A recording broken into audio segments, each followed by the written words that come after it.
In the year 2028, the world had been on edge for years, yet no one anticipated the spark that would ignite a global inferno.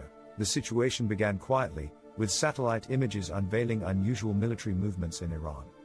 Within days, Israel executed a sudden strike on Iranian nuclear facilities, sending shockwaves across the globe.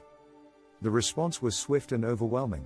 Missiles filled the skies, cities trembled under the weight of conflict, and, almost inevitably, the United States entered the fray.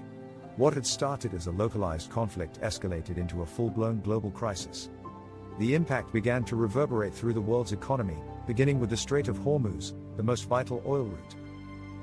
As hostilities escalated, this crucial artery was shut down, leading to skyrocketing oil prices that surged past $100, then $150 per barrel.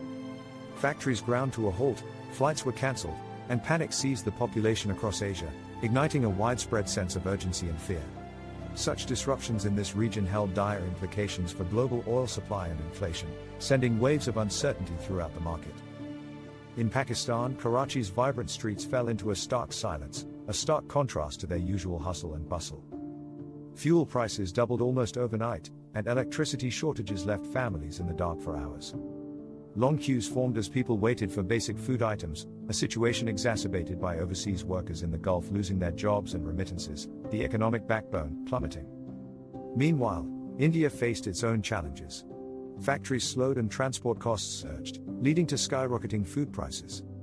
In response, India hastily turned toward renewable energy, desperately trying to mitigate its reliance on oil and fortify its economy against the brewing storm. Small economies like Bangladesh and Nepal were not spared from the turmoil. Inflation soared, imports became impossibly expensive, and millions of people were plunged into poverty, their livelihoods upended by a conflict that seemed worlds away. As the crisis deepened, supply chains crumbled, ships ceased to move, and essential raw materials disappeared from the market. Across Asia, everyday items, plastic, medicine, food packaging, grew increasingly scarce.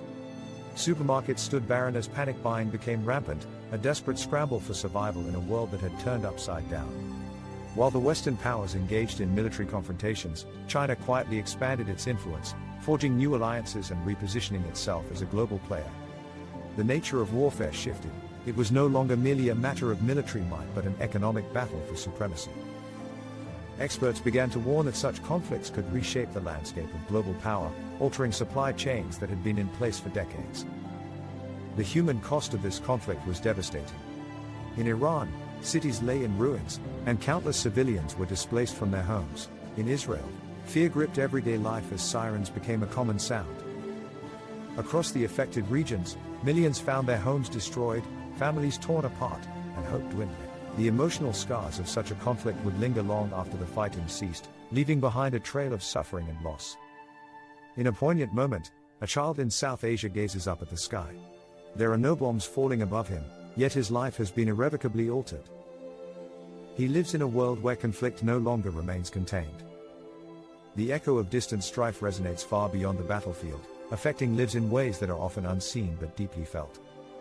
As the dust settled, it became clear, in today's interconnected world, no war stays in one place.